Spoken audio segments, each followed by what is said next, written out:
Hakuna masiku ambayo ndani yake matendo mema yanamridhisha Allah zaidi na kumfurahisha kama masiku haya, akimaanisha masiku haya 10 ya kwanza ya mwezi wa Dhulhijja. Kisha masahaba wakamuuliza, walal jihadu fi sabilillah ya Rasulullah, mpaka jihadi pia? Mtume akasema walal jihadu fi sabilillah, bali hata jihadi pia haiwezi kutoshana na amali ambayo itafanywa katika masiku haya 10. Bismillahirrahmanirrahim. Alhamdulillahi rabbil alamin wal aqibatu lil muttaqin wala udwana illa ala adh-dhalimin wa usalli wa usallim ala rasulillahi wa ala alihi wa ashabihi ajma'in wa ba'd. Fa inna asdaqal hadithi kitabullahi wa khayral hadi hadi Muhammadin sallallahu alayhi wa sallam وشر الأمور محدثاتها وكل محدثة بدعة وكل بدعة ضلالة وكل ضلالة في النار. يقول الله تعالى والفجر وليال عشر والشفع والوتر. وقال أيضا إنا أعطيناك الكوثر فصل لربك وانحر. وقال أيضا إن صلاتي ونسكي ومحياي ومماتي lillahi rabbil alamin. Ndugu Waislamu, baada ya kumhimidi Allah subhanahu wa ta'ala na kumtakia rehma na amani Mtume Muhammad sallallahu alaihi wasallam, tumekutana tena kwenye wasaa huu wa kukumbushana, kuelimishana, kuelekezana. Wapi? Kwenye dini yetu tukufu hii ambayo inaendeshwa kwa kuelimishana na kunasihiana. Kama alivyosema Mtume, ad-dinu an-nasiha, dini ili ifahamike ni lazima kupitie kunasihiana baina ya Waislamu, ili kile kisichojulikana kijulikane, kilichosahaulika kikumbukwe. Hivi ndivyo ambavyo Uislamu unaendeshwa, na sisi alhamdulillah kupitia chombo hichi cha Halali Charity TV tunaendeleza nasaha hizi katika dini. Ndugu zangu, kutokamana na ujio wa masiku 10 ya kwanza ya mwezi wa Dhulhijja, tumeonelea kuweza kuzungumzia yaliomo kwenye masiku hayo ndani ya kikao chetu hichi cha waadhi wa fikihi. Kwanza kabisa, Allah subhanahu wa ta'ala ameyatambua haya masiku 10 ambayo yako mbele yetu ndugu zangu, kwa kuapa nayo kwenye Qur'ani. Allah akisema bismillahirrahmanirrahim, wal fajri, anaapa na zama za alfajiri, wa layalin ashri, lakini vile vile akaapa na masiku 10. Wasomi wetu wa tafsiri ya Qur'ani wanatuambia makusudio ya masiku 10 hapa ni haya masiku 10 ya kwanza ya mwezi wa Dhulhijja, wa shafi'i wal watri, lakini vile vile Allah subhanahu wa ta'ala akaapa na siku ya an-nahri, yaumun nahri, ambao ni siku ya 10, ndio makusudio wa neno wa shafi'i. Lakini vile vile akaapa na siku ya 9, yaumu arafa, ndio kusudio la neno wal watri. Hivi ndivyo ambavyo wasomi wetu walivyotuelekeza katika tafsiri ya aya hizi au aya hii. Hivyo basi yatutosheleza sisi Waislamu kuweza kujua na kufahamu kwamba tunajiwa na masiku ambayo yana utukufu mkubwa sana, kiasi ya kuwa Allah subhanahu wa ta'ala ameapa nayo kwenye Qur'ani. Na Allah yeye pekee ndiye aliye na haki ya kuapa na viumbe vyake. Ama sisi wanadamu hatuna haki yoyote ya kuapa na viumbe, ila kuapa kwetu tutakiwa tuwape na Mola wa viumbe kutumia majina yake au sifa zake. Lakini vile vile mtume wetu Muhammad sallallahu alayhi wasallam ametutambulisha uzito wa masiku haya ndugu zangu yanokuja, akisema ma min ayamin al-amalu salihu fiha ahabbu ila Allah min hadhihi al-ayyam, kwamba hakuna masiku ambayo ndani yake matendo mema yanamridhisha Allah zaidi na kumfurahisha kama masiku haya, akimaanisha masiku haya 10 ya kwanza ya mwezi wa Dhulhijja. Kisha masahaba wakamuuliza, walal jihadu fi sabilillah ya Rasulullah, mpaka jihadi pia? Mtume akasema walal jihadu fi sabilillah, bali hata jihadi pia haiwezi kutoshana na amali ambayo itafanywa katika masiku haya 10, ila yule ambaye kama alivyosema Mtume, atakaye kwenda jihadi na nafsi yake na mali yake kisha asirudi akafa shahidi, huyu ndiye ambaye ataishinda amali ambayo imefanywa kwenye masiku haya. Au iwe jihadi itafanyika kwenye haya masiku, itakuwa imepanda daraja kwa wale shiriki jihadi hiyo. Hivyo basi yatosheleza sisi Waislamu kwa maelezo haya Mtume wetu Muhammad sallallahu alaihi wasallam kuzitambua hizi siku ni siku gani zinazotujia, ili tuweze kuzizingatia na kuzithamini.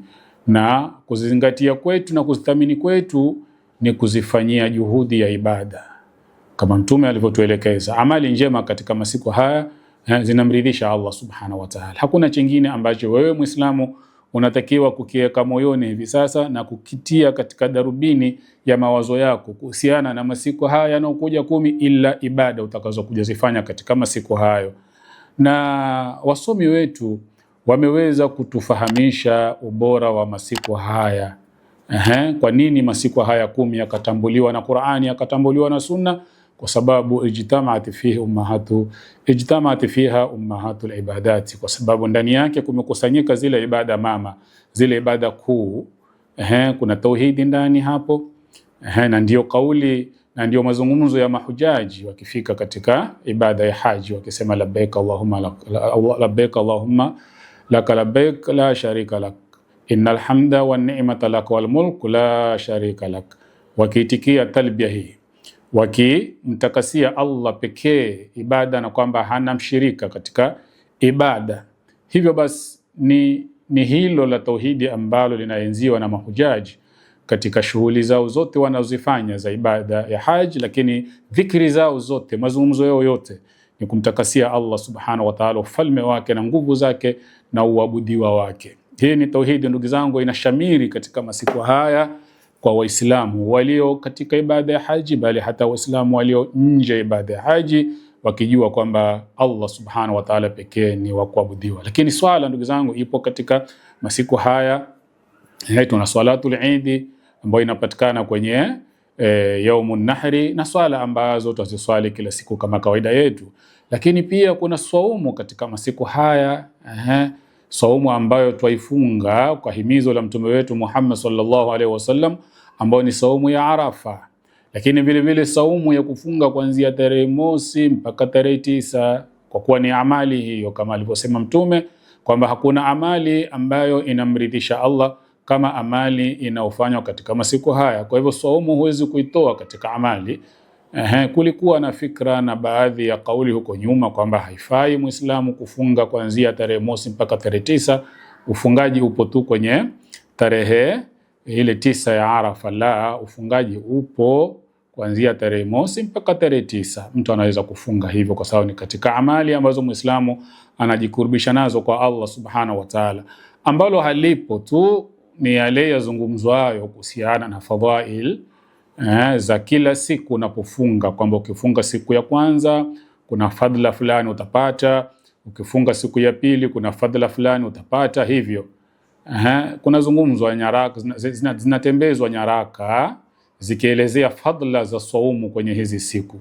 Fadhila iliyothubutu ya saumu katika siku hizi ni fadhila ya siku ya Arafa peke yake, ambapo Mtume Muhammad sallallahu alaihi wasallam amesema kwamba siyamu yaumi Arafa ihtasibu ala Allahi an yukaffira sanata allati qabla wallati ba'daha, au kama qala sallallahu alaihi wasallam, kwamba saumu ya Arafa nataraji kwa Allah subhanahu wa ta'ala iwe sababu ya kusamehewa madhambi ya kabla na baada. Hii hadithi ni sahihi na ndio inaothibitisha fadla na ujira wa saumu ya Arafa ndani ya saumu hizi 9 ambazo mtu atafunga kuanzia tarehe mosi mpaka tarehe 9. Ama zile nyingine ambazo zitakuwepo ama atazitekeleza Muislamu kuanzia tarehe 1 mpaka 8, fadhila atakazopata ni fadhila za kawaida na thawabu za kawaida ambazo zipo ndani ya saumu. Hakuna thawabu maalumu na fadhila maalumu zinazopatikana kwa kufunga siku hizi ila yaumu Arafa peke yake.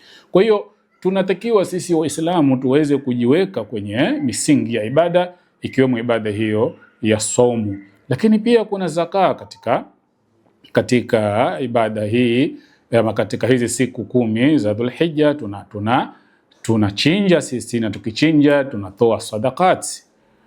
Bali kuna Waislamu ambao zaka zao zimeambatana na masiku haya, kwa sababu kila Muislamu ana muda wake wa kutoa zaka, yategemea zaka yake imezunguka na imezungukia na imefika mwezi gani. Yawezekana mtu akawa amezungukiwa na zaka yake na ikaanguka kwenye siku mwezi huu wa Dhulhijja, tena katika hizi siku ikawa vile vile pia ndani yake kunafanyika utoaji wa zaka. Lakini hata sadaka ni ndugu yake zaka. Tunafanya sisi katika siku hizi, tunapochinja ile siku ya Eid Yaumun Nahri, tunawakumbuka maskini kwa kuwasaidia. Bali ibada ya haji ndugu zangu ndio yenyewe hasa inafanyika katika hizi siku ambapo ibada ya haji rasmi inaanza tarehe 8 Yaumu Tarwiya na inaisha mwisho wa zile siku 3 za tashrik. Yote haya wanavyoona ametuelezea kwamba hizi ibada zimekusanyika humu katika hizi siku. Na hii ndio dalili kuu na onyesho kubwa lenye kuonyesha kwamba hizi siku zina ubora mkubwa sana kwa Waislamu. Ndio maana Allah Subhanahu wa Ta'ala akazitambua kwenye Qur'an, mtume wake Muhammad sallallahu alaihi wasallam akaweza kuzitilia nguvu kwa kutujulisha kwamba ibada ifanywa humo haina mfano wala haina kufanana na ibada nyingine zinazofanywa nje ya siku hizi. Lakini pia wanavyoni wakatutofautishia baina ya zile siku 10 za kwanza za Dhulhijja na zile za 10 za mwisho za mwezi wa Ramadhani. Wakasema hizi siku, kila siku zina ubora wake. Siku 10 za Dhulhijja zina ubora ambao haupo kule kwenye siku 10 za mwisho za mwezi wa Ramadhani, na mwezi wa Ramadhani siku 10 za mwisho wa mwezi wa Ramadhani zina ubora ambao haupo katika hizi siku 10 za kwanza za mwezi wa Dhulhijja. Wakaweza kutufafanulia wakasema kwamba ubora wa siku hizi 10 ama ubora wa siku ya Arafa unapatikana mchana, na ubora wa yaumu Lailatul Qadri unapatikana usiku. Au wakasema ubora wa ayamul ashri Dhulhijja zapatikana mchana, na ubora wa zile siku 10 za mwisho za mwezi wa Ramadhani zapatikana usiku. Kwa nini? Kwa sababu zile siku 10 za mwisho za mwezi wa Ramadhani zina usiku wa Lailatul Qadri, na hizi siku 10 za kwanza za mwezi wa Dhulhijja zina mchana wa siku ya Arafa. Kwa hivyo kule kuna usiku wa Lailatul Qadri, ikawa zile siku 10 zimebeba ubora kwa hilo. Lakini huku nako kuna mchana wa siku ya Arafa, zikawa hizi siku 10 zimeweza kubeba ubora kwa ajili ya siku hiyo ya Arafa. Kwa hivyo tunatakiwa sisi Waislamu tuweze kujikwamua na kujizatiti kuona kwamba tutaweza kuja kuzitumikia hizi siku kiibada na kujikurubisha kwa Allah Subhanahu wa Ta'ala. Tusiziwache zikapita bure, na ili hali hatujui hatima yetu ni ipi. Mwanadamu anaishi lakini hajui kifo chake kiko karibu na yeye kiasi gani. Kwa hivyo ukifikiwa na siku hizi zipatilize, sije ukaja kujutia baadaye siku ya Kiyama kwa wewe kupitiwa na siku hizi na ukazifanya kama siku za kawaida tu, wakati wenzako waliweza kuzitofautisha na siku nyingine kiibada.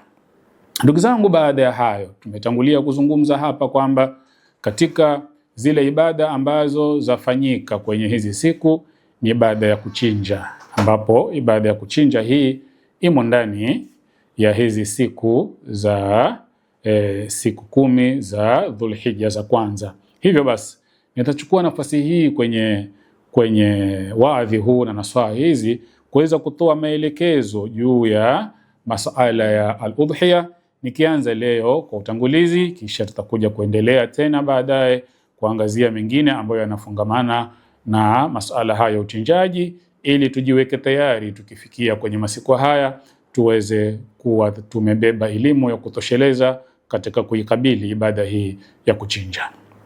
Katika kuzungumzia al-udhiya tutasema hivi kwamba yataalaku bihukmi al-udhiya iddatu masail. Masala ya uchinjaji ya udhiya, kuna masala kadhaa, kuna hukumu kadhaa ambazo zaambatana na ibada hii ya uchinjaji wa udhiya. Nitataja masala haya kwa jumla, kisha niyadondoe kuyazungumzia moja baada ya jingine. Almas'alatu alula, mas'ala ya kwanza, maana al-udhiya. Nini maana ya al-udhiya? Almas'alatu thaniya, mas'ala ya pili, hukmu al-udhiyati. Nini hukumu ya kuchinja udhiya? Lakini mas'ala ya tatu nizungumzie asinu almu'tabaru fil udhiya, umri unaozingatiwa katika mnyama wa udhiya. Mnyama wa udhiya anatakiwa kuchinjwa, atakiwa awe kwenye umri gani? Lakini mas'ala ya nne, waqtu dhabhi, wakati wa kuchinja. Ni wakati gani ambao unatakiwa wewe kuchinja mnyama wako wa al-udhiya? Mas'ala ya tano, ma la yudhaha bihi li'aibihi, mnyama ambaye hachinjwi kwa sababu ya aibu yake. Ni mnyama gani ambaye hatatakiwa kuchinjwa kwa sababu ya aibu ambayo yuko nayo? Lakini mas'ala ya sita, ma yujzi'u ani shakhsi, kile kinachotosheleza mtu mmoja. Mtu mmoja anatoshelezwa na wanyama wangapi? Na wengi wanatoshelezwa na wanyama wangapi? Ima mbuzi au ng'ombe. Lakini vile vile mas'ala ya saba, fima yataalaku bidhabhi, kile kinachofungamana na uchinjaji. Kuchinja kukoje? Ni ipi namna ya uchinjaji? Unapotakiwa kumchinja mbuzi au ng'ombe, utamchinja vipi mpaka isemekane kwamba wewe umeshamchinja huyu ng'ombe ama huyu mbuzi? Lakini vile vile mas'ala ya nane, fil akli minha wa taksimiha, katika kula zile nyama na kuzigawanya, unatakiwa ufanyeje baina ya kula wewe mwenyewe mchinjaji na kuzigawanya? Masala haya utakwenda kuyaendesha vipi? Na wal mas'alatu tasia, mas'ala ya tisa, ma yajibu ala man arada an yudhiya, kile ambacho kinamwajibikia yule anayetaka kuchinja. Kama wewe wataka kuchinja na ushaingia mwezi wa Dhulhijja, watakiwa ufanye nini ili uingie katika hesabu ya wale ambao watachinja kwa hilo ambalo umetakiwa wewe kulifanya. Mas'ala tisa haya ndugu zangu ndiyo ambayo yanaambatana na uchinjaji huu wa al-udhiya. Kwa hiyo tutadondoa mas'ala haya moja baada ya jingine mpaka tutakapo yamaliza. Tuanze na al-mas'alatul ula, mas'ala ya kwanza, maana al-udhiyati, maana ya al-udhiya. Lakini kabla sijaingia katika maana al-udhiya, kwanza tuoneshe chumbuko la ibada hii ya uchinjaji. Hii ibada chumbuko lake ni nini? Ndugu zangu, lazima tuelewe kwamba dhabhu ibadatun, uchinjaji ni ibada. Fa idha kana dhabhu ibada fala yusrafu li ghairi llah, ikiwa kuchinja ni ibada, hivyo basi ibada hiyo haitekelezwi kwa asiyekuwa Allah subhanahu wa ta'ala. Tusichinje kwa ajili ya mizimu, tusichinje kwa ajili ya makaburi kujikurubisha, tusichinje kwa ajili ya kupeleka makafara sehemu kadha wa kadha. Itakuwa tunaingia katika mlango wa shirki na kupoteza Uislamu wetu. Allah subhanahu wa ta'ala ameagiza ibada hii afanywe yeye pale aliposema, inna a'tainaka al-kauthar, hakika tumekupatia khairi nyingi. Kwa tafsiri nyingine tumekupatia mto wa Kauthar peponi. Fasalli li rabbika wanhar, swali kwa ajili ya Mola wako na uchinje. Swala yaswaliwa kwa ajili ya Allah, na kuchinja nako vile vile pia kunafanyika kwa ajili ya Allah. Lakini vile vile Allah akasema, qul inna salati wa nusuki wa mahayaya wa mamati lillahi rabbil alamin, sema hakika swala zangu, wa nusuki, nusuki huna bimaana wa dhabhi, kuchinja kwangu, yote hayo mwisho lillahi rabbil alamin, yanafanyika kwa ajili ya Allah subhanahu wa ta'ala. Kwa hivyo itabakia uchinjaji ni ibada kama ibada nyingine za kisheria zinazotakiwa kutimiziwa Allah subhanahu wa ta'ala. Na Muislamu anachinja wakati wote, na anapochinja wakati wote achinja kwa ajili ya Allah. Lakini huu ni uchinjaji maalumu. Huu ni uchinjaji maalumu unaopatikana katika siku hizi za siku 10 za kwanza za mwezi wa Dhulhijja, uchinjaji ambao una jina la al-udhiya, ndio ambao tutauzungumzia. Sasa maana ya al-udhiya ni nini? Asema al-udhiya ma yudhbahu yawm al-adha taqarruban ila Allah azza wa jalla. Ni mnyama anayechinjwa siku ile ya al-adha ambayo ni yawm nahri, na zile siku nyingine ambazo zafuatia za uchinjaji. Taqarruban ila Allah, uchinjaji huu unatekelezeka kwa ajili ya kujikurubisha kwa Allah, si kwa ajili ya kujikurubisha kwa majini au mapanga au makafara. Hapana. taqarruban ila Allah, kujikurubisha kwa Allah subhanahu wa ta'ala. Wa yuqalu fiha udhiya, na mnyama huyu anaweza kuitwa kwa jina, kwa lafdhi udhiya au idhiya au dhahiya au adha. Yote haya ni majina ambayo yanaweza kuitiwa mnyama huyu ambaye anachinjwa katika yaumul adha. Ndo maana ikawa mnyama huyu anaitwa kwa jina hilo al-udhiya, ma yudhbahu yauma al-adha. Kwa hivyo hapa tumepata maana ya al-udhiya ni nini. Ni mnyama anayechinjwa kwenye siku ya al-adha, ambayo ni ile siku ya kuchinja yaumun nahari, siku ya 10 ya mwezi wa Dhulhijja, na zile nyingine ambazo zinakuja baada ya siku hiyo ya 10. Almas'alatu thaniya hukmu al-udhiya, mas'ala ya pili, hukumu ya al-udhiya. Mnyama huyu ana hukumu gani? Muislamu kumchinja mnyama huyu katika yaumun nahari, yaumul adha, hukumu yake ni nini? Lazima kwamba Muislamu ikifika yaumun nahari lazima achinje, ama wanavyoona wametuelezea hukumu gani juu ya uchinjaji huu? Asema alladhi dhahaba ilayhi jamhuru ahli ilmi, kile ambacho kimesimamiwa na wengi katika wasomi, anna al-udhiyata sunnatun, kwamba udhiya, mnyama huyo anayechinjwa yaumul adha, ni sunna. Wa huwa thabitun anis sahabati radhiyallahu anhum, na kwamba hili kwamba al-udhiya ni sunna ni jambo ambalo limethubutu kutoka kwa sahaba. Fa an Hudhaifa ibn Usaid radhiyallahu anhu, sahaba mmoja kwa jina Hudhaifa ibn Usaid asema, kutujulisha kwamba al-udhiya sunna wala si wajib, ni sunna katika sunna kuu.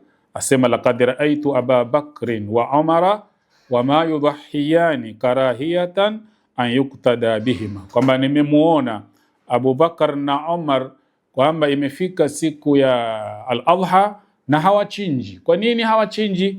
Ili sije watu wakawafuata wakaona kwamba ni lazima, kwamba tumemwona Abu Bakar, tumemwona Umar wakichinja, na hawa ni sahaba ambao wanaigwa katika wanaoyafanya.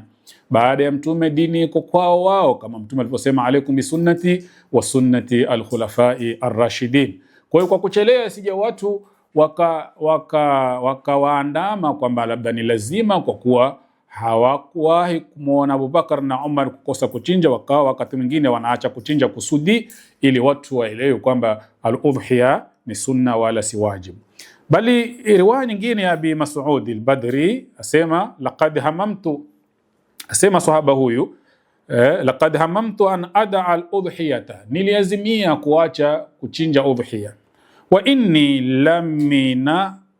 lamin aisarikum, na si kuwa nimeazimia kuacha kuchinja kwa kuwa labda nimekosa mnyama wa kuchinja. Hapana, uwezo niko nao, tena uwezo ambao pengine hata nyinyi hamuna, nina uwezo zaidi kuliko nyinyi. Kwa nini sasa ameacha?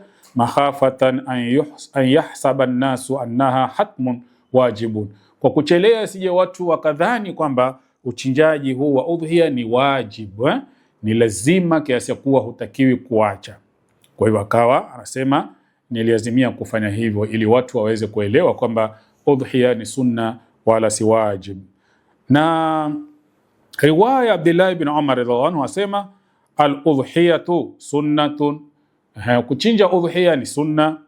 Na akasema al-Imam Ibn Hazm rahimahullah, wala yasihu an ahadi min as-sahaba anna al-udhiyata wajibatun, hakukusihi kwa yoyote katika sahaba kusema kwamba kuchinja udhiya ni wajib, ni lazima. Hadha waqad dhahaba Abu Hanifa, haya yamezungumza na jamhuru ulama kwamba masala ya uchinjaji udhiya ni sunna wala si wajib, lakini Abu Hanifa yeye akawa na msimamo tofauti na wengine, akisema ila anna al-udhiyata wajibatun, kwamba udhiya ni wajib, kwa msimamo ambao ameuelekeza yeye.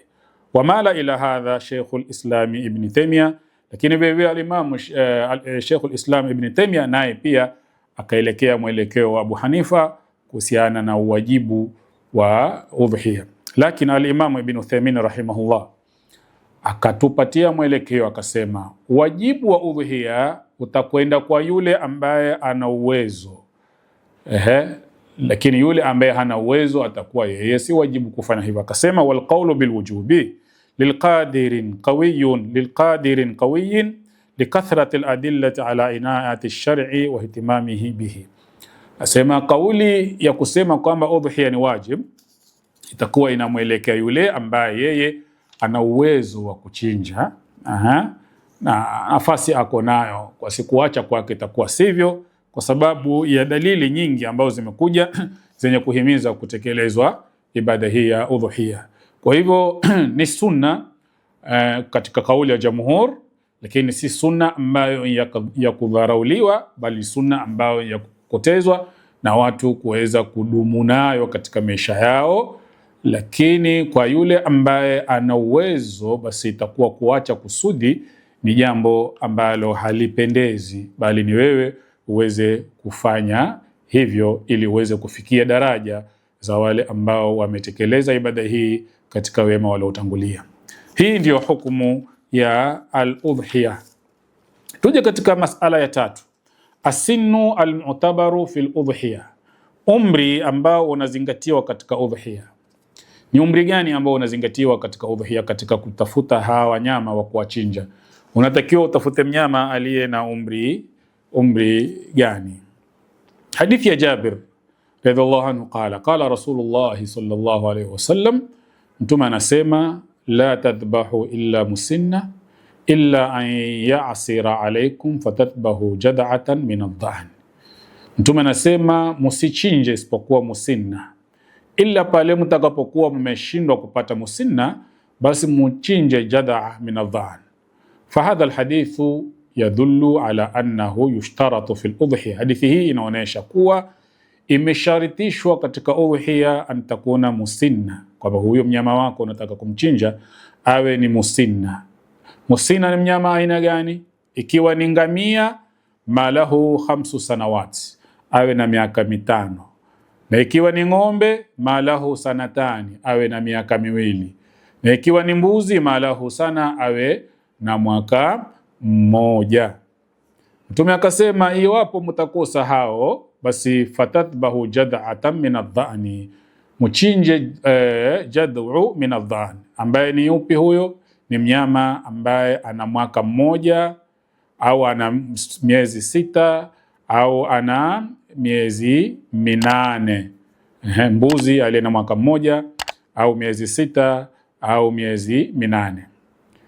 Na hili linaashiria kwamba ni bora mnyama huyo ambaye utamchinja. Hadithi hii imeashiria ubora, wala haiashirii kusharitisha kama wanavyooni walivyoelekeza kwamba iwapo utachinja mnyama ambaye hajakamilika miaka 5, ukiwa ni ngamia au ng'ombe hajatimia miaka 2 au mbuzi hajatimia mwaka 1, labda mpata mbuzi wa miezi 6 au miezi 8, au umepata ng'ombe wa mwaka 1, kwamba labda hatoshelezi.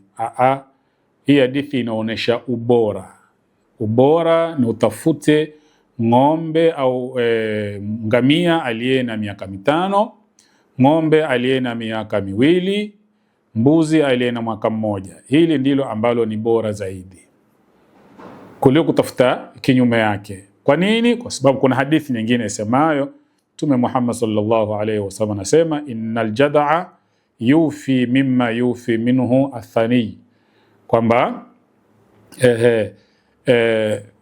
mnyama yule ajad'u ambaye tumesema ni huyo ambaye ana mwaka 1 au miezi 6 au miaka 8, asema Mtume anatosheleza kile kinachotoshelezwa na yule thania. Nasema thania